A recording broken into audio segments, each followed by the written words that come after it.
Welcome back to the Wealth Builder podcast. My name is Nick Donato, and I'm a financial advisor at Guidance Financial. As an advisor, one of the most important things I see people neglect is establishing a sound estate plan. Let's be real, thinking about your demise or your decline isn't fun, and it can be confronting.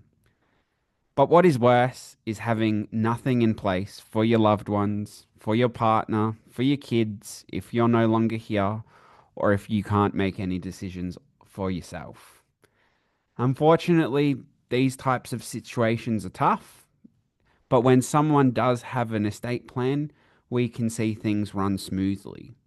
And I've seen it on both sides of things. That's why today I'll be joined by Sheredyn Legg and Stephen Fries from Novum Law Group to discuss estate planning basics from wills to powers.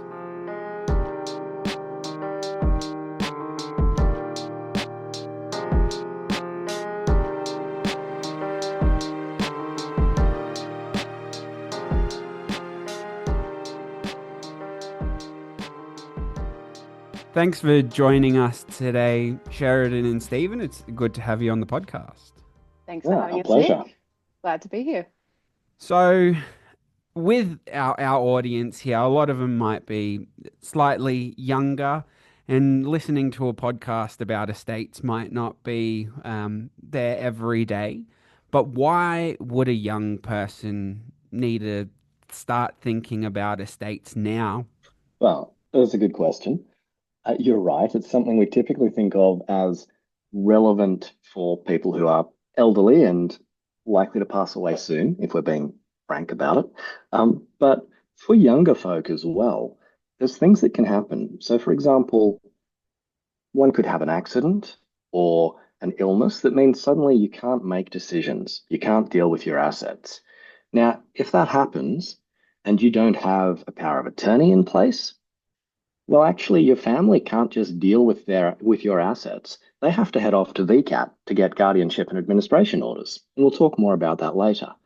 Or if you pass away unexpectedly, then if you don't have a will, maybe what you've got goes to the right people, but maybe it doesn't.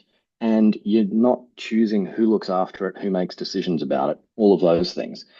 And I would say, particularly as we see more and more blended families, second marriages and relationships, wills are massively important there because it is a very, very complex situation otherwise. So ultimately, you're saving your loved ones the headache. If you don't have anything in place, they've got to go through mountains of paperwork and processes and all the type. Whereas if you did, it'd be slightly easier. Yeah, Yeah, pretty much. definitely. A good estate plan can provide a lot of clarity for the family and also reduce a lot of potential conflict just by having your wishes nice and clear and documented.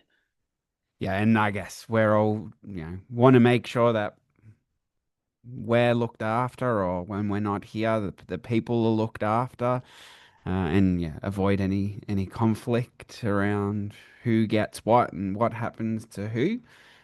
So there's a bit to unpack when it comes to estate planning. Yeah. And look, we can't guarantee that there won't be conflict because people are still people and families are still families, but we can definitely help to minimize the chances. Yep. And what's one of the ways that you'd look to minimize conflict? Well,